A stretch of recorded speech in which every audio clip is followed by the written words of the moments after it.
उज्जैन नगरी में महासेन नाम का राजा राज करता था। उसके राज्य में वासुदेव शर्मा नाम का एक ब्राह्मण रहता था, जिसे गुणाकर नाम का बेटा था। गुणाकर बड़ा जुहारी था। वह अपने पिता का सारा धन जुए में हार गया। ब्राह्मण ने उसे घर से निकाल दिया। वह दूसरे नगर में पहुंचा। वहां उसे एक योगी मिला। उसे हैरान देखकर उसने कारण पूछा तो उसने सब बता दिया। योगी ने कहा, लो, पहले कुछ खा लो। गुणाकर ने जवाब दिया, मैं ब्राह्मण का बेटा हूँ, आपकी भिक्षा कैसे खा सकता हूँ। इतना सुनकर योगी ने सिद्धि को याद किया। वह आई। योगी ने उससे अवगत करने को कहा। सिद्धि ने एक सोने का महल बनवाया और गुणाकर उसमें रात को अच्छी तरह से रहा। सवेरे उठते ही उसने देखा कि महल आदि कुछ भी नहीं है। उसने योगी से कहा, महाराज, उस स्त्री के बिना अब मैं नहीं रह सकता। योगी ने कहा, वह तुम्हें एक विद्या प्राप्त करने से मिलेगी और वह विद्या जल के अंदर खड़े होकर मंत्र जपने से मिलेगी। लेकिन वह लड़की तुम्हें मेरी सिद्धि से मिल सकती है, तो तुम विद्या प्राप्त करके क्या करोगे? गुणाकर ने कहा, नहीं, मैं स्वयं वैसा करूंगा। योगी बोला, कहीं ऐसा न हो कि तुम विद्या प्राप्त न कर पाओ और मेरी सिद्धि भी नष्ट हो जाए। परंतु गुणाकर नहीं माना। योगी ने उसे नदी के किनारे ले जाकर मंत्र बता दिए और कहा कि जब तुम जप करते हुए माया से मोहित होंगे, तब मैं तुझ पर अपनी विद्या का प्रयोग करूंगा। उस समय तुम अग्नि में प्रवेश कर जाना। गुणाकर जप करने लगा। जब वह माया से एकदम मोहित हो गया तो देखता क्या है कि वह किसी ब्राह्मण के बेटे के रूप में पैदा हुआ है। उसका ब्याह हो गया। उसके बाल बच्चे भी हो गए। वह अपने जन्म की बात भूल गया। तभी योगी ने अपनी विद्या का प्रयोग किया। गुणाकर माया रहित होकर अग्नि में प्रवेश करने को तैयार हुआ। उसी समय उसने देखा कि उसे मरता देख उसके माँ बाप और दूसरे लोग रो रहे हैं और उसे आग में जाने से रोक रहे हैं। गुणाकर ने सोचा कि मेरे मरने पर ये सब भी मर जाएंगे और पता नहीं कि योगी की बात सच हो या न हो। इस तरह सोचता हुआ वह आग में घुसा। तब आग ठंडी हो गई और माया भी शांत हो गई। गुणाकर चकित होकर योगी के पास आया और उसे सारा हाल बता दिया। योगी ने कहा, मालूम होता है कि तुम्हारे करने में कोई कसर रह गई। योगी ने स्वयं सिद्धि को याद किया, लेकिन वह नहीं आई। इस तरह योगी और गुणाकर दोनों की विद्या नष्ट हो गई। इतनी कथा कहकर बेताल ने पूछा, राजन, यह बताओ कि दोनों की विद्या क्यों नष्ट हो गई? राजा बोला, इसका जवाब साफ है। निर्मल और शुद्ध संकल्प करने से ही सिद्धि प्राप्त होती है। गुणाकर के दिल में शंका हुई कि पता नहीं योगी की बात सच होगी या नहीं। योगी की विद्या इसलिए नष्ट हुई कि उसने अपात्र को विद्या दी। राजा का उत्तर सुनकर बेताल फिर पेड़ पर जा लटका। राजा वहां गया और उसे लेकर दोबारा चला तो उसने 19वीं कहानी सुनाना शुरू किया, जो आपको अगली वीडियो में सुनने को मिलेगी।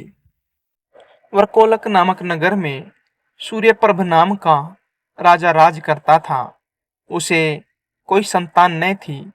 उसी दौर में एक दूसरी नगरी में धनपाल नाम का एक साहूकार रहता था।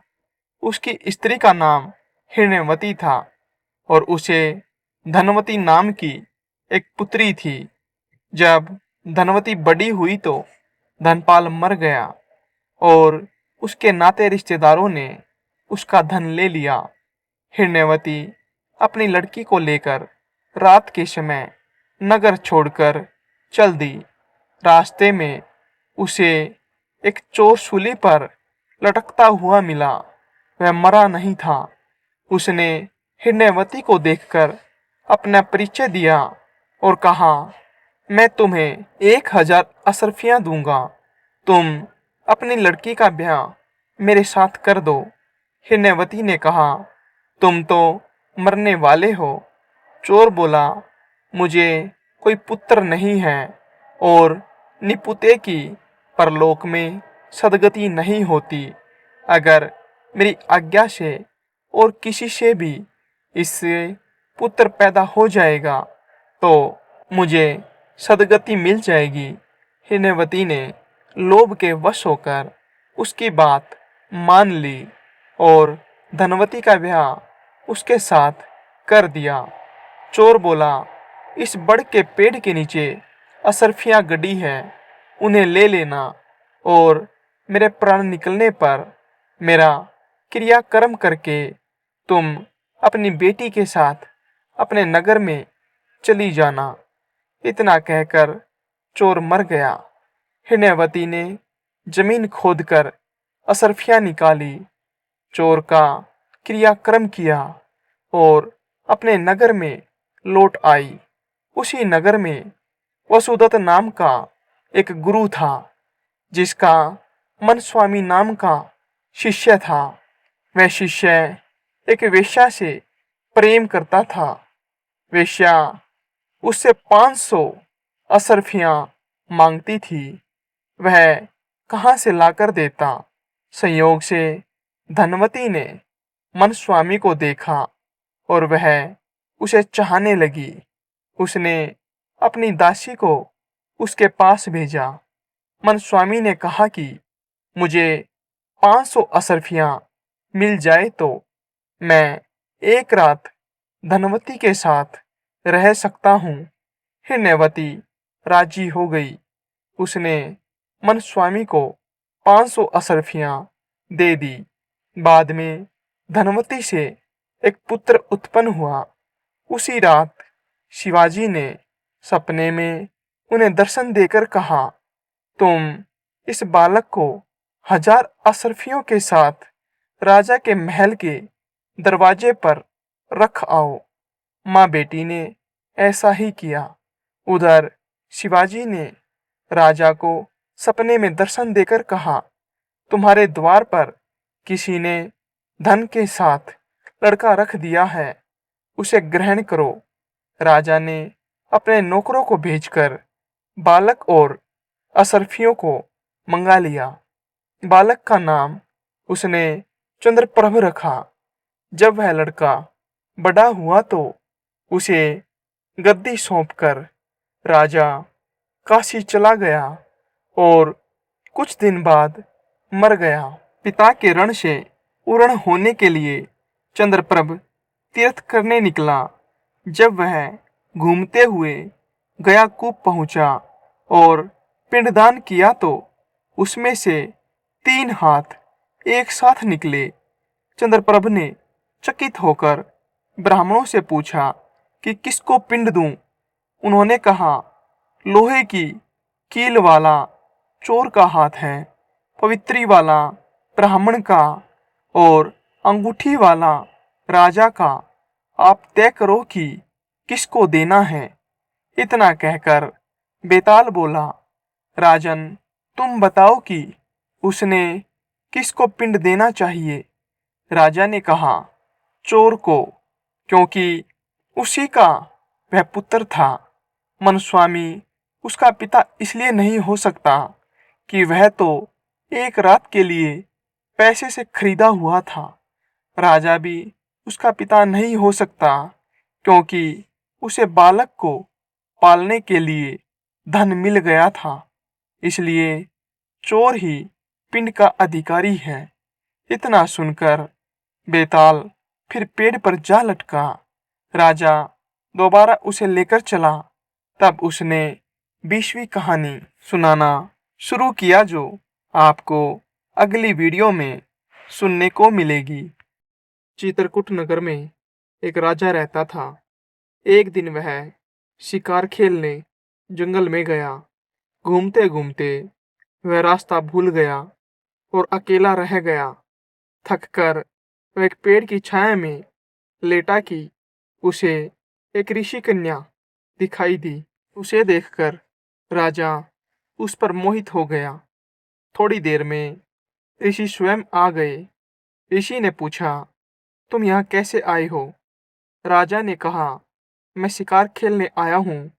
ऋषि बोले, बेटा, तुम क्यों जीवों को मारकर पाप कमाते हो?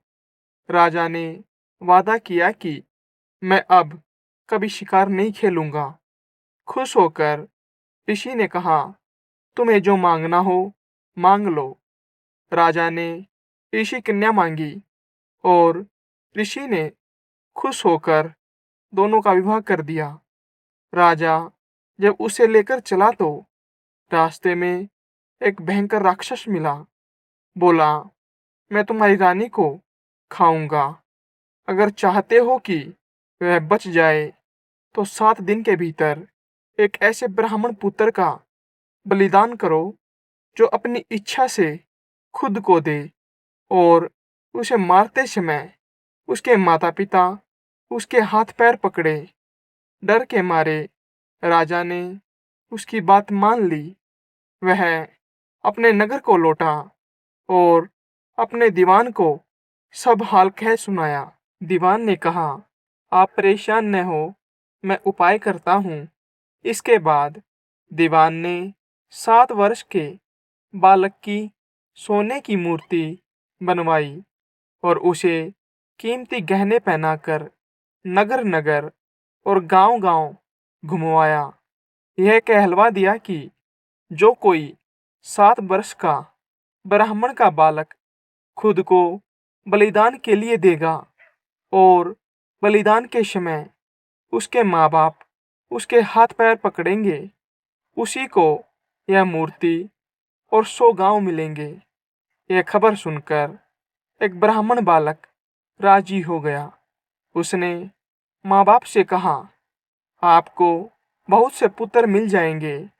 मेरे शरीर से राजा की भलाई होगी और आपकी गरीबी मिट जाएगी। माँ बाप ने मना किया, पर बालक ने हठ करके उन्हें राजी कर लिया। माँ बाप बालक को लेकर राजा के पास गए। राजा उन्हें लेकर राक्षस के पास गया।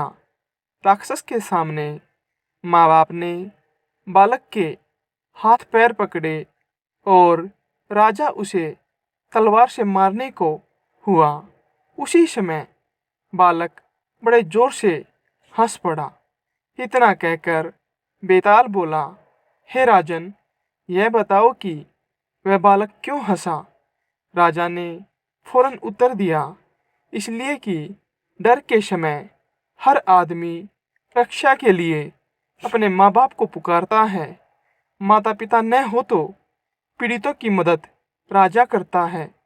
राजा न कर सके तो आदमी देवता को याद करता है। पर यहाँ तो कोई भी बालक के साथ न था। माँ बाप हाथ पकड़े हुए थे। राजा तलवार लिए खड़ा था और राक्षस भक्षक हो रहा था। ब्राह्मण का लड़का परोपकार के लिए अपना शरीर दे रहा था। इसी हर्ष से और अचरज से वह हंसा। इतना सुनकर बेताल फिर से पेड़ पर जा लटका। विक्रम दोबारा उसे लेकर चला। तब बेताल ने 21वीं कहानी सुनाना शुरू किया, जो आपको अगली वीडियो में सुनने को मिलेगी। विशाला नाम की नगरी में पद्मनाभ नाम का राजा राज करता था। उसी नगर में अर्थदत्त नाम का एक साहूकार रहता था। अर्थदत्त को अनंगमंजरी नाम की एक सुंदर कन्या थी। उसका विवाह साहूकार ने एक धनी साहूकार के पुत्र मणिवर्मा के साथ कर दिया। मणिवर्मा पत्नी को बहुत चाहता था, पर पत्नी उसे प्यार नहीं करती थी। एक बार मणिवर्मा कहीं गया। पीछे अनंगमंजरी की राजपुरोहित के लड़के कमलाकर पर निगाह पड़ी तो वह उसे चाहने लगी। पुरोहित का लड़का भी लड़की को चाहने लगा। अनंगमंजरी ने महल के बाग में जाकर चंडी देवी को प्रणाम करके कहा, मुझे इस जन्म में कमलाकर यदि पति के रूप में न मिले तो अगले जन्म में मिले। यह कहकर वह अशोक के पेड़ से दुपट्टे की फांसी बनाकर मरने को तैयार हो गई। तभी उसकी सखी आ गई और उसे यह वचन देकर ले गई कि कमलाकर से मिला देगी। दासी सवेरे कमलाकर के यहाँ गई और दोनों के बगीचे में मिलने का प्रबंध कर आई। कमलाकर आया और उसने अनंगमंजरी को देखा। वह बेताब होकर मिलने के लिए दौड़ा। मारे खुशी के अनंगमंजरी के हृदय की गति रुक गई और वह मर गई। उसे मरा देखकर कमलाकर का भी दिल फट गया और वह भी मर गया। उसी समय मणिवर्मा आ गया और अपनी स्त्री को पराये आदमी के साथ मरा देखकर बड़ा दुखी हुआ। वह स्त्री को इतना चाहता था कि उसका वियोग न सहने से उसके भी प्राण निकल गए। चारों ओर हाहाकार मच गया। चंडी देवी प्रकट हुई और उसने सबको जीवित कर दिया। इतना कहकर बेताल बोला, राजन, यह बताओ कि इन तीनों में से ज्यादा विराग में अंधा कौन था? राजा ने कहा, मेरे विचार में मणिवर्मा था, क्योंकि वह अपनी पत्नी को पराये आदमी को प्यार करते देखकर भी शोक से मर गया। अनंगमंजरी और कमलाकर तो अचानक मिलने की खुशी से मरे। उसमें अचरज की कोई बात नहीं थी। राजा का जवाब सुनकर बेताल फिर पेड़ पर जा लटका। राजा दोबारा उसे लेकर चला। तब बेताल 22वीं कहानी सुनाने लगा, जो आपको अगली वीडियो में सुनने को मिलेगी। कुसुमपुर नगर में एक राजा राज्य करता था। उसके नगर में एक ब्राह्मण था, जिसे 4 बेटे थे। बेटे के बड़े होने पर ब्राह्मण मर गया और ब्राह्मणी उसके साथ सती हो गई। उनके रिश्तेदारों ने उनका धन छीन लिया। वे चारों भाई नाना के घर चले गए, लेकिन कुछ दिन बाद वहाँ भी उनके साथ बुरा व्यवहार होने लगा। तब सब ने मिलकर सोचा कि कोई विद्या सीखनी चाहिए। यह सोचकर चारों 4 दिशाओं में चल दिए। कुछ समय बाद वे विद्या सीखकर मिले। एक ने कहा, मैंने ऐसी विद्या सीखी है कि मैं मरे हुए प्राणी की हड्डियों पर मांस चढ़ा सकता हूँ। दूसरे ने कहा, मैं उसके खाल और बाल पैदा कर सकता हूँ। तीसरे ने कहा, मैं उसके सारे अंग बना सकता हूँ। चौथा बोला, मैं उसमें जान डाल सकता हूँ। फिर वे अपनी विद्या की परीक्षा लेने जंगल में गए। वहाँ उन्हें एक मरे हुए शेर की हड्डियाँ मिली। उन्होंने उसे बिना पहचाने ही उठा लिया। एक ने मांस डाला, दूसरे ने खाल और बाल पैदा किए, तीसरे ने सारे अंग बनाए और चौथे ने उसमें प्राण डाल दिए। शेर जीवित हो उठा और सबको खा गया। यह कथा सुनाकर बेताल बोला, हे राजा, बताओ कि उन चारों में शेर बनाने का अपराध किसने किया? राजा ने कहा, जिसने प्राण डाले उसने, क्योंकि बाकी तीन को यह पता ही नहीं था कि वे शेर बना रहे हैं, इसलिए उनका कोई दोष नहीं। यह सुनकर बेताल फिर पेड़ पर जा लटका। राजा दोबारा जाकर फिर उसे लाया। रास्ते में बेताल 23वीं कहानी सुनाने लगा, जो आपको अगली वीडियो में सुनने को मिलेगी। कलिंग देश में शोभावती नाम का एक नगर था। उसमें राजा प्रद्युम्न राज करता था। उसी नगरी में एक ब्राह्मण रहता था, जिसे देवसोम नाम का बड़ा ही योग्य पुत्र था। जब देवसोम 16 वर्ष का हुआ और सारी विद्याएं सीख चुका तो एक दिन दुर्भाग्य से वह मर गया। बूढ़े माँ बाप बड़े दुखी हुए। चारों तरफ मातम छा गया। जब लोग उसे लेकर शमशान में पहुंचे तो रोने पीटने की आवाज़ सुनकर एक योगी अपनी कुटिया में से निकलकर आया। पहले तो वह खूब जोर से रोया, फिर खूब हंसा, फिर योग बल से अपना शरीर छोड़कर उस लड़के के शरीर में घुस गया। लड़का उठ खड़ा हुआ। उसे जीता देखकर सब बड़े खुश हुए। वह लड़का वहीं तपस्या करने लगा। इतना कहकर बेताल बोला, राजन, यह बताओ कि योगी पहले क्यों रोया, फिर क्यों हंसा? राजा ने कहा, इसमें क्या बात है? वह रोया इसलिए कि जिस शरीर को उसके माँ बाप ने पाला पोसा और जिससे उसने बहुत सी शिक्षाएं प्राप्त की, उसे छोड़ रहा था। हंसा इसलिए कि वह नए शरीर में प्रवेश करके और अधिक सिद्धियां प्राप्त कर सकेगा। राजा का यह जवाब सुनकर बेताल फिर पेड़ पर जा लटका। राजा जाकर उसे फिर लाया। तब रास्ते में बेताल ने कहा, हे राजन, मुझे इस बात की बड़ी खुशी है कि बिना जरा सा भी हैरान हुए तुम मेरे सवालों का जवाब देते रहे हो और बार बार आने जाने की परेशानी उठाते रहे हो। आज मैं तुमसे एक बहुत मुश्किल सवाल करूंगा, सोचकर उत्तर देना। इसके बाद बेताल 24वीं कहानी सुनाने लगा, जो आपको अगली वीडियो में सुनने को मिलेगी। किसी नगर में मांडलिक नाम का राजा राज करता था। उसकी पत्नी का नाम चढ़वती था।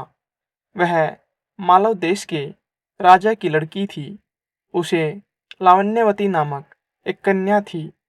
जब वह विवाह के योग्य हुई तो राजा के भाई बंधुओं ने उसका राज्य छीन लिया और उसे देश निकाला दे दिया। राजा रानी कन्या को साथ लेकर मालव देश को चल दिए। रात को वे एक वन में ठहरे। पहले दिन चलकर भीलों की नगरी में पहुंचे। राजा ने रानी और बेटी से कहा कि तुम वन में छिप जाओ, नहीं तो भील तुम्हें परेशान करेंगे। वे दोनों वन में चली गई। इसके बाद भीलों ने राजा पर हमला किया।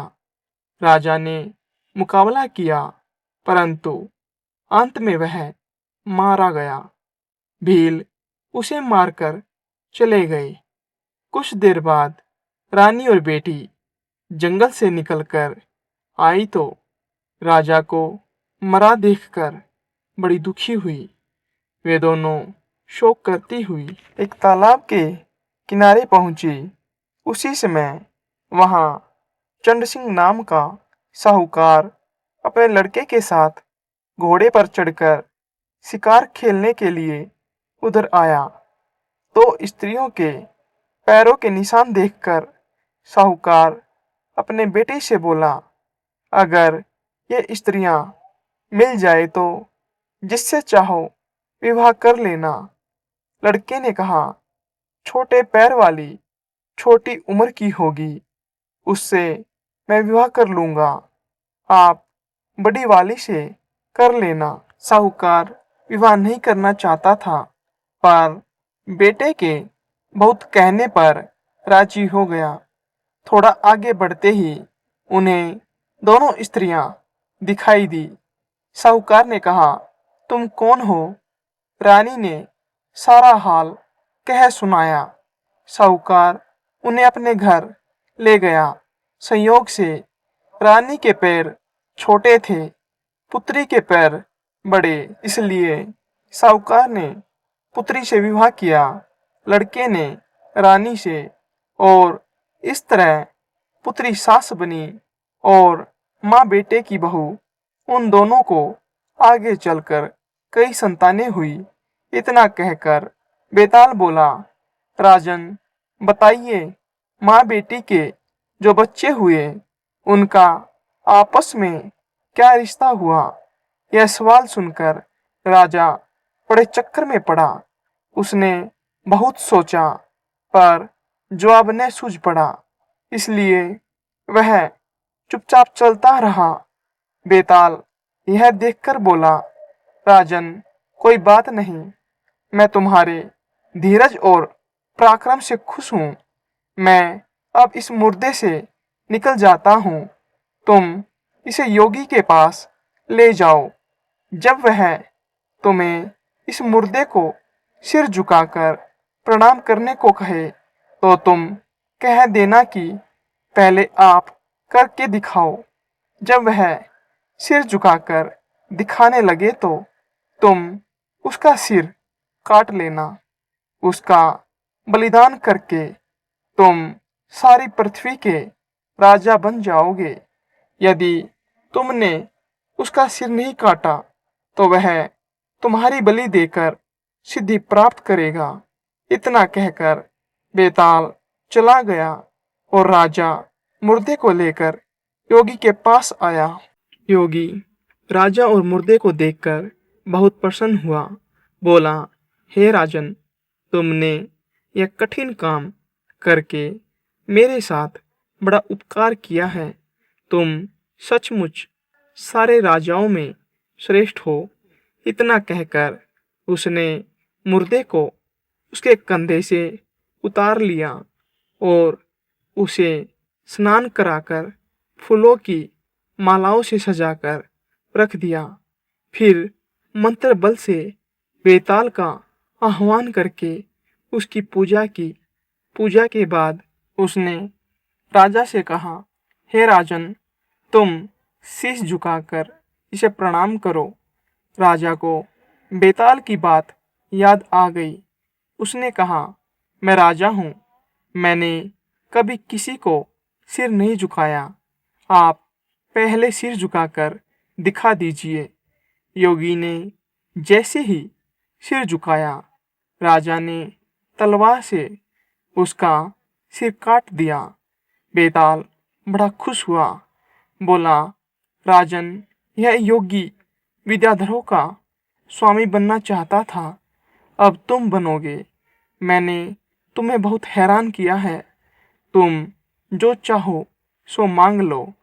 राजा ने कहा, अगर आप मुझसे खुश हैं तो मेरी प्रार्थना है कि आपने जो 24 कहानियाँ सुनाई वे और 25वीं यह सारे संसार में प्रसिद्ध हो जाए और लोग इन्हें आदर से पढ़े। बेताल ने कहा, ऐसा ही होगा।